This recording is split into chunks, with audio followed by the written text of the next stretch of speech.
Chad Stanton here. I'm getting ready to trim the end of this butcher block countertop. I find that butcher block top makes for a wonderful countertop. The solid wood is beautiful and the cost reasonable. The lumber for this 2x5 foot top ran about $200. Now most butcher block tops are made out of strips of hard maple, such as this one. These strips are cut from thick stock and then turned on their edges so that the edge grain is up. The combination of hard maple and the edge grain creates a very durable surface. However, gluing and clamping all these pieces together so that you end up with a flat top can be challenging, but there are a couple of ways to improve your chances for achieving a flat top. I have another top underway. Let me show you. The first thing I do after I have the strips cut out is glue them up in sections. For this top, each section contains 4 strips.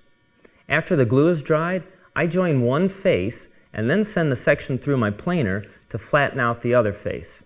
I also join both edges. Making sure that the section is perfectly flat and square is the second thing I do to guarantee a level flat top when it's done. Also, when the top is all glued up, I only have 3 joints that I have to clean up with my sander or scraper. Now, building a butcher block top involves a lot of clamps and glue, so it pays to get organized before you start. Here's a couple of things that'll help. First, I use clamp stands to hold my bottom set of clamps.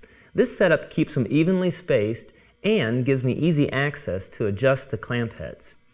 I made these stands by drilling a series of holes in a 2x6, and then I cut it in half on my table saw.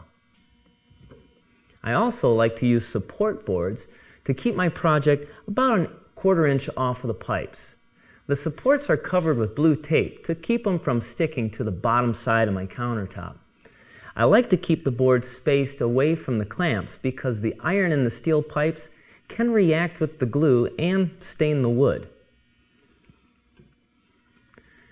Here's an example of where the pipes were in contact with the wood.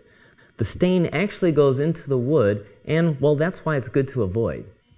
Now, stain on the bottom of this countertop, it probably wouldn't be an issue, but on a cabinet door panel, well, it could be a problem. The support also reduces the glue buildup on the pipes, which still makes the support boards worth using. Since the countertop is exposed to moisture, it's important to use a water-resistant or waterproof glue. I'm using Top.mov 3 for this top. It's 100% waterproof when cured, and it has a longer working time than other yellow glues, so I have more time to get my parts aligned and clamped.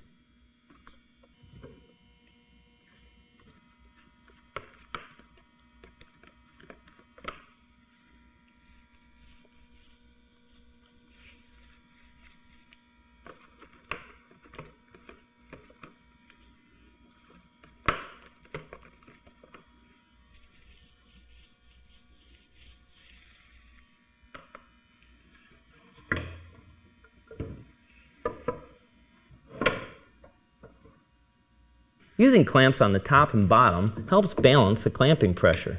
Right now, these clamps are only tight enough just to keep them in place. I've also added clamps on the end of these sections to help keep them aligned. I'll start the tightening process working down while flexing the sections to help with alignment.